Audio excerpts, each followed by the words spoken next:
I'm going to read 3 poems of my own to start with. The first one is called Suzanne. I wrote this for the Cake Fest the other week for Clary Lou did. Fantastic event. My sister was autistic, and this is the first time I've ever written about her since her death many, many years ago. So this is called Suzanne. Suzanne, I witnessed you screaming your pain, rocking back and forth in your high chair. I would sit and stare in wide-eyed wonderment. When we were toddlers, neither could talk. You grunted. I opened my mouth and nothing came out.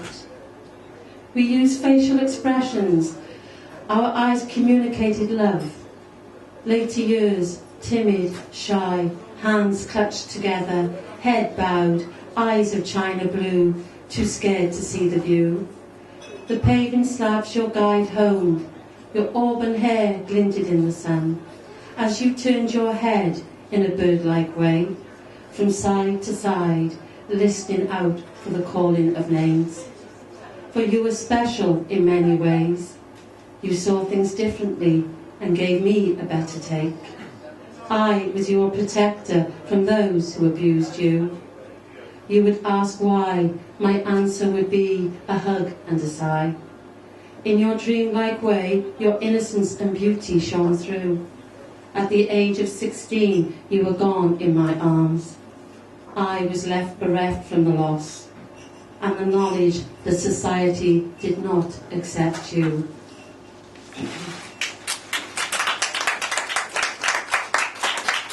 I'm not being a thingy here, but does it sound okay, the mic? Yeah? Good, good. Thank you. This one is called The Last Journey. The Last Journey. The collar stud sits glinting next to your driving licence, no longer able for work. The suitcase that travelled to Burma and back carries your bedclothes. Your Cardiff City scarf waits to be worn. You pick it up and breathe in Ninian Park. You push down the fear rising in your throat. You have no strength, wasting away from the disease in your lungs, which has travelled further than what was thought, as you cough once more. You, in your dignity, carry the suitcase that took you to a war. Look around once more in your frailty, old before your 49 years. The collar stud is now in your pocket. Your frame is too small to carry your shirt. A month later, you will be carried on the shoulders of others to a painless place. I now have the suitcase that smells of you, the past and leather.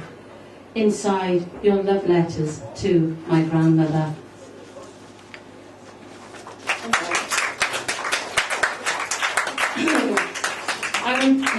I went blackberry picking with my mother on Saturday, and I'm not going to go into that, but I wrote a poem, and it reminded me of a poem I wrote for the WI event that I was invited to read some poetry out. So I'm going to end with a lighter note. I'm in the season of autumn blackberries.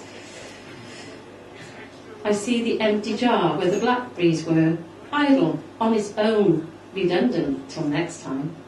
My mother is in the kitchen singing while she bakes. I know this is Mum's favourite room, but she's always happy here. The plump purple blackberries smell so sweet, encased in a coat of pastry, good enough to eat. Her flowery hands make clouds of dust, her nails are encrusted with dough. 5 hungry faces moan, how much longer must we wait? As we sit at the table in Mum's favourite room. The oven is opened, the heat flushes our faces to bright red, as we wait to be fed. The juices of the fruit leak out from the tart, as she cuts 6 slices and pours ideal milk from a tin onto our plates, which are now lit clean, as we giggle and make fun of each other's purple tongues. Sat in Mum's favourite room, surrounded in warmth, but most of all, love. Thank you very much. I'm going to give it over to the open micers.